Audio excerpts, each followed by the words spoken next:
Hello guys, நேற்று big பாஸில் பாவங்க அந்த மனுஷன் இப்போ தான் கேப்டன் ஆனார். கேப்டன் ஆகி ஒரு 10 நிமிஷத்துக்குள்ளேயே அவர் அந்த ஆக்சுவலி எல்லாருக்கும் ஒன்று ஒன்று சொன்னாங்கல்ல, இந்த பேட்சை பிடுங்கினா வந்து கேப்டன் பதவி போச்சு அப்படின்னு சொன்னாங்கல்ல. அதுமாதிரி ரஞ்சித்துக்கு வந்து ஒரு நெஸ்ட்டு ஃபுல்லாக ஒரு ஐ திங்க் 3x வந்து வச்சுட்டாங்க. ஓகேங்களா, அதுலேருந்து ஒரு முட்டை எடுக்கப்பட்டால் 3 முட்டை எடுக்கப்பட்டால் கேப்டன் பதவி போயிடும் அப்படின்னு வந்து சொன்னாங்க. ஸோ இங்கே என்ன ஆச்சு அப்படின்னா, அவர் வந்து நின்று பேசிகிட்டு இருக்காரு. அங்கே அந்த கிச்சன் டீமுக்கு ஆள் அதெல்லாம் வந்து இது பண்ணியிருக்காங்க. இப்போ வந்து கூட்டம் கம்மியாகவே ஸோ இந்த கிச்சன் பவருக்கு அதிகம் ஆள் வேணும், ஸோ இந்த ஹோம் கிளீனிங்க்கு அதிகம் ஆள் வேணும் அப்படி இப்படின்னு பேச்சு போயிட்டுருக்கு.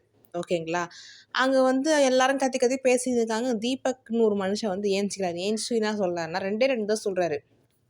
அவர் என்ன சொன்னார்னா, ஐயா இதை நான் வந்து 2ஆக பிரிக்கணும். ஒன்று வந்து ஸ்கில் ஓரியன்டட், இன்னொன்று வந்து லேபர் ஓரியன்டட் அப்படின்னு சொன்னார். ஸோ ஸ்கில் ஓரியன்டட் வந்து நம்ம கிச்சன் சமைக்கிறவங்களுக்கு ஸ்கில் ஓரியன்டட் நிறைய இருக்கணும்.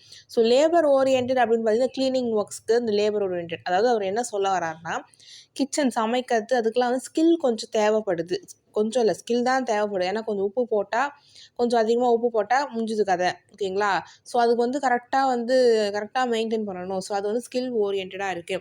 ஸோ இது வந்து லேபர் ஓரியன்டாக இருக்குது. இது வந்து லேபர்னால் அது பெருக்கிறது இது பண்ணுறதெல்லாம் பார்த்திங்கன்னா 2 days ஒன்ஸ் கூட பண்ணிக்கலாம். இல்லை யாராவது பார்த்தா உடனே கூட அவங்க பண்ணிவிடுவாங்க. அதெல்லாம் ஒன்றும் பிரச்சனை இல்லை. ஸோ கிச்சன் டீமுக்கு தான் அதிகம் ஆள் போடணும் அப்படின்னு சொன்னார். இதை பார்த்தோன்னே அருணுக்கு வந்து கோவம் வந்துச்சு. அருணோட பாயிண்ட் ஆஃப் வியூ என்னென்னா, அது என்ன ஸ்கில் ஓரியன்டட் லேபர் ஓரியன்டட் 2 பிரிக்கிறீங்க, அதெல்லாம் கிடையாது. என்ன பெருக்கத்து டாய்லெட் க்ளீனிங் பண்ணுறதுலாம் ஈஸியாக உங்களுக்கு 2 நாள் விட்டு பண்ணணும்னு சொன்னீங்க. அப்போ 2 நாள் டாய்லெட் க்ளீனிங் கழுவுனா இப்போ என்ன ஆகும்? எங்களை வந்து இப்போ அருணுக்கு என்னென்னா, ஸ்கில் ஓரியன்டட்னா ஹை கிளாஸ் மாதிரியும், லேபர் ஓரியன்டட்னா லோ கிளாஸ் மாதிரியும் அவர் வந்து பிரிச்சிட்டாரு. ஓகேங்களா, இப்போ எங்களை பார்த்தா அவங்களுக்கு லேபர் மாதிரி நம்ம ஒர்க் பண்ணும்போது லேபர் நான் நினச்சி ஒர்க் பண்ணுவேன் அப்படிலாம் கிடையாது. 2மே வந்து ஒன்று தான். இப்போ காய்கறி அறியணும், அதில் கூட தான் ஒரு ஸ்கில் தேவைப்படுது, ஒரு ஒர்க் தேவைப்படுது. ஓகேங்களா, அதெல்லாம் வந்து அருண் வந்து அது ஒரு பெரிய சண்டையாக போச்சு. யார் தீபக் பேச, அருண் பேச, அருணுக்கு எதிராக மஞ்சுரி அவங்கெல்லாம் பேச, தீபக்கு சப்போர்ட்டாக ஜாக்லின்லாம் பேச, அது மாதிரிலாம் போயிட்டு இருந்தது. அப்போ என்ன ஆச்சுன்னா, தர்ஷிகா வந்து ஏஞ்சி வந்து பிளாட்ஃபார்ம் முன்னாடி நின்று, நான் வந்து ஒரு முட்டை எடுக்கிறேன். ஏன் எடுக்கிறேன் அப்படின்னா, இவங்க இவ்வளோ பேச்சு சண்டை போயிட்டுருக்கு. ஆனால் கேப்டன் அதை பார்த்து ஒன்றுமே பண்ணல, கம்முன்னே நின்றுருந்தார். ஸோ அவர் வந்து இருங்க கேப்டனாக நான் ஒரு முடிவு எடுக்கிறேன் அப்படின்னு அவர் வந்து சொல்லணும். அவர் சொல்லலை, அதனால் நான் அந்த முட்டை எடுக்கிறேன்னு சொல்லிட்டு அவங்க எடுத்துகிட்டு போயிட்டாங்க. ரஞ்சித் சாரும் ஓகே இதை நான் வந்து ஒரு என்ன சொல்கிறது, ஒரு விழிப்புணர்ச்சியாக ஒரு குட்டாக தான் எடுத்துக்கிறேன் நான் அப்படின்னு அவர் சொல்லிட்டாரு. ஸோ இங்கே வந்து அருண் வெர்சஸ் தீபக் அப்படின்னு வரும்போது, தீபக் சொன்னது கரெக்டாக, அருண் சொன்னது கரெக்டாக அப்படின்னு பார்க்கும்போது, அருணுக்கு என்னென்னா, எதுக்கு வந்து இங்கே வந்து எல்லாருமே ஒரே கண்டஸ்டன்ட் தான். ஓகேங்களா, எல்லோரும் சேம். எதுக்கு வந்து இங்கே ஸ்கில் ஓரியன்டாக நீங்கள் பிரிக்கிறீங்க, லேபர் ஓரியன்டாக பிரிக்கிறீங்கன்றது தான் அருணோட வந்து வாக்குவாதம். தீபக் என்ன சொல்கிறாரு அப்படின்னா, ஸோ எல்லோரும் தான் எல்லா வேலையும் பார்க்குறோம், அதனால் வந்து பிரித்து பார்க்கறதுக்குலாம் ஒன்றும் இல்லை.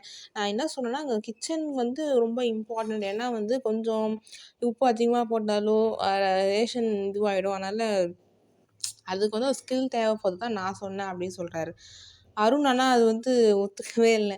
இது பிரித்து பார்க்கறது எனக்கு பிடிக்கல அப்படின்னு சொல்லிட்டு அவரோட பாயிண்ட் ஆஃப் வியூவில் அவர் நின்றுந்தார். ஓகேங்களா, இதுதான் நடந்தது.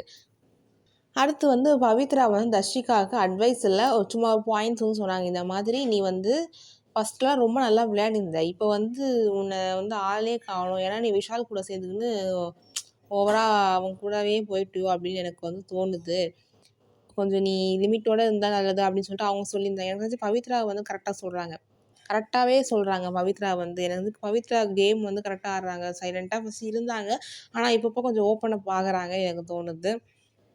அதே மாதிரி ராணுவ சொல்ல மறந்துட்டேனே, ராணுவ வந்து எல்லோரும் பிளாட்ஃபார்ம் முன்னாடி உட்காந்துருந்தோமா, ஸோ ராணுவ ஒரு ஒரு ஒரு ஒரு என்ன சொல்கிறது, ஒரு ஸ்டேட்மெண்ட் வச்சார். இந்த மாதிரி நம்ம இந்த லிவிங் ஏரியா வந்து எல்லோரும் வந்து போயிருக்க இடம், ஸோ இதை வந்து டெய்லி 2 வாட்டி க்ளீன் பண்ணணுன்னு நான் வந்து விரும்புகிறேன், அதை நீங்கள் ஏதாவது ரூல் போட்டிங்கன்னா நல்லாயிருக்கும் அப்படின்னு சொன்னார். அதே மாதிரி ராணுவ ஆல்ரெடி இந்த லிவிங் ஏரியாவை 2 வாட்டி க்ளீன் பண்ணியிருக்காரு. அது வந்து நம்ம காட்டல, 24/7 ஹாட்ஸ்டாரில் காட்டுவாங்க. 2 வாட்டி க்ளீன் பண்ணியிருக்காரு. உண்மையிலே அது வந்து பாராட்ட வேண்டிய விஷயம்.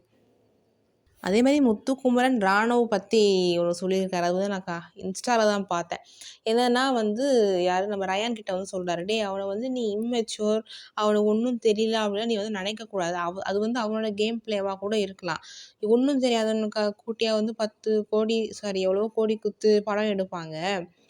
நீ வந்து அவனை வந்து நார்மலாக எடை போடக்கூடாது அப்படின்னு சொல்லிட்டு ஒரு பாயிண்ட் வச்சாரு.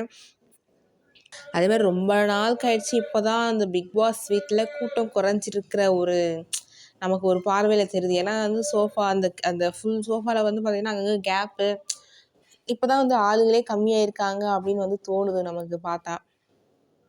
அதே மாதிரி நேற்று வந்து நாமினேட் பண்ணணும் எல்லாரையும் வந்து எல்லாரும் வந்து இது வந்து கன்ஃபெஷன் ரூம் போயிட்டு சொல்கிறது தான், ஓகேங்களா? அது மாதிரி தான் பர்சனல் நாமினேஷன் தான்.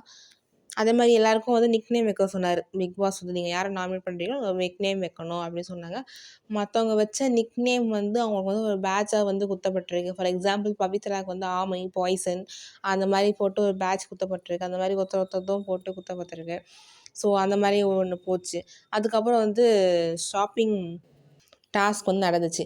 என்னென்னா வந்து பார்த்திங்கன்னா, ஒரு ஒரு பொம்மை ஃபேஸ் வந்து இருக்கும், ஓகேங்களா? ஒரு பொண்ணோட ஃபேஸ் இருக்கும். அதில் கண், மூக்கு, வாய், காது அதெல்லாம் வந்து மேக்னெட் மாதிரி குத்துட்டாங்க. ஸோ அது வந்து பின்னாடி கண்ணை கட்டி நம்ம வந்து அது கரெக்டாக வைக்கணும். கண், மூக்கு, வாய் கரெக்டாக வைக்கணும்.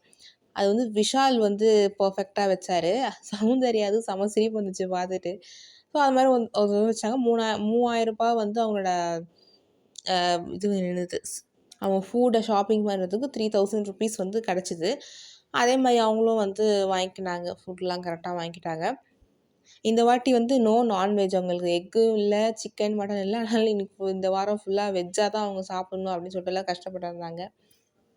அதே மாதிரி நேற்று வந்து ரயான், அருண், முத்து அப்படி ஒரு சண்டை வந்து ஃபார்ம் ஆச்சு. அது அங்கே அந்த பிளாஸ்மா முன்னாடி உட்காரத வச்சு பேசி சௌந்தர்யா வந்து வார்த்தையை விட்டாங்க. இந்த மாதிரி உனக்கு அறிவு இல்லையா, நீ போய் மற்றவங்களுக்கு கிளாஸ் டீச்சர் அப்படின்னு அருண்கிட்ட சொல்லவோ, அருண் அது மார்க்கிங்னு சொல்லவோ, அது மார்க்கிங் கிடையாது அப்படின்னு ரயான் சொல்லவோ, அது வந்து ஒரு பேச்சுவார்த்தையாக போச்சு.